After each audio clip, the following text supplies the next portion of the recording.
ডাল ফাটানো হচ্ছে, মাসকলাই ডাল। এখানে নিয়েছি গাজরের হালুয়া বানানোর জন্য গাজর, আর সেই সাথে নিয়েছি লেবু। তো প্রথমে আমরা শিরার জন্য একটা পাতিল বসিয়ে দিলাম। এরপরে যেটুকু চিনি দিব তার ডাবল পানি দিয়ে দিলাম এখানে। এখন চিনিটা দিয়ে দিচ্ছি। তো এইদিকে আমি চুলাটাও ধরিয়ে দিয়েছি, আর সাথে আমি জিলেবির ব্যাটারটা একটু পানি দিয়ে পাতলা করে নিচ্ছি। ব্যাটারটা আমি রাতে চাল আর ডালটা ভিজিয়ে রেখে পেস্ট করে নিয়েছি। এখন ঘন হয়ে গেছে বলে ব্লেন্ড করার পরে আমি এখানে ফেটিয়ে নিচ্ছি। মিনি কিচেনে এই প্রথমবারের মতো আমি জিলিপি তৈরি করছি। তো শিরাটা হয়ে গেছে, আমি শিরাটা তুলে নিয়েছি, আর এই প্যাকেটটার মধ্যে দিয়ে আমি জিলিপিটা বানাবো। তেল গরম হয়ে গেছে, তো আমি ব্যাটারটা সম্পূর্ণ এই প্যাকেটে নিয়ে এখন জিলিপির শেপ দেওয়ার চেষ্টা করছি। কীরকম হবে জানি না, তবে চেষ্টা করছি আপনাদের সাথে মিনি কিচেনে এই সুন্দর জিলিপিটা শেয়ার করার জন্য। আশা করি জিলিপির প্যাচগুলো খুব একটা খারাপ হবে না। দেখতে পাচ্ছেন জিলিপিটা ভাজা হয়ে গেছে। এখন আমি তুলে শিরার মধ্যে দিয়েছি। শিরাটা কিন্তু আমার একটু গরম আছে, আর শিরাটা যেন চিনিতে রূপান্তরিত না হয়, ক্রিস্টালাইজ যেন না হয়, সেজন্য আমি একটু লেবু দিয়ে দিয়েছি। তো পরের ব্যাচটাও আমি ভেজে নিয়েছি, আর সেই সাথে প্রথমে যেগুলো দিয়েছিলাম সেগুলো ভালোভাবে শিরা সোক করে নিয়েছে। এখন আমি সেগুলো তুলে নিলাম। এখন দ্বিতীয়বার যেগুলো ভাজলাম সেগুলো শিরায় দিয়ে দিলাম, এবং আরও কিছু জিলিপি ভেজে নিচ্ছি। দেখতে পাচ্ছেন আমার মিনি কিচেনে এই ছোট ছোট জিলিপিগুলো আপনাদের কেমন লাগছে অবশ্যই কমেন্ট করে জানাবেন, আর ভালো লাগলে অবশ্যই ফ্রেন্ডস অ্যান্ড ফ্যামিলির সাথে শেয়ার করবেন। মিনি কিচেনে মিনি জিলিপি, সেই সাথে থাকবে গাজরের হালুয়া।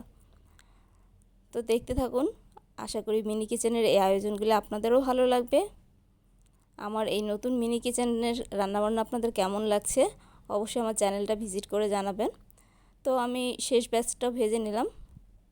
তো দেখতে পাচ্ছেন শেষেরগুলো দিয়ে দিলাম। এখন এগুলো শিরাতে ভিজে গেছে, আমি এখন সেগুলো তুলে নিচ্ছি। তো আপনাদের একটু কাছ থেকে দেখিয়ে দিচ্ছি। দেখুন একেবারে দোকানের মতো হয়েছে মিনি কিচেনের জিলাপিগুলো। এখন আমি গাজরের হালুয়া বানাবো, এই জন্য এখানে যে প্রথমে গাজরটা দেখিয়েছি সেটা গ্রেট করে নিয়েছি। এখানে ঘি দিয়ে দিচ্ছি। ঘিটাকে আমি সম্পূর্ণ কড়াইতে একটু স্প্রেড করে নিচ্ছি। দেখতে পাচ্ছেন এখন দিয়ে দিব একটা এলাচ ফাটিয়ে। তারপর আমি এলাচটা একটু ভেজে নিব। এরপর দিয়ে দিচ্ছি কোরানো গাজরগুলি বা গ্রেট করা গাজরগুলি। এখন গাজরগুলোকে আমি একটু ভালোভাবে ঘিয়ের সাথে নেড়েচেড়ে ভেজে নিচ্ছি। মিনি কিচেনে কে কে আগে এই রেসিপিগুলি দেখেছেন অবশ্যই আমাকে জানাবেন। দেখে থাকলে, আমার চোখে তো পড়েনি মিনি কিচেনে এই গাজরের হালুয়াটা।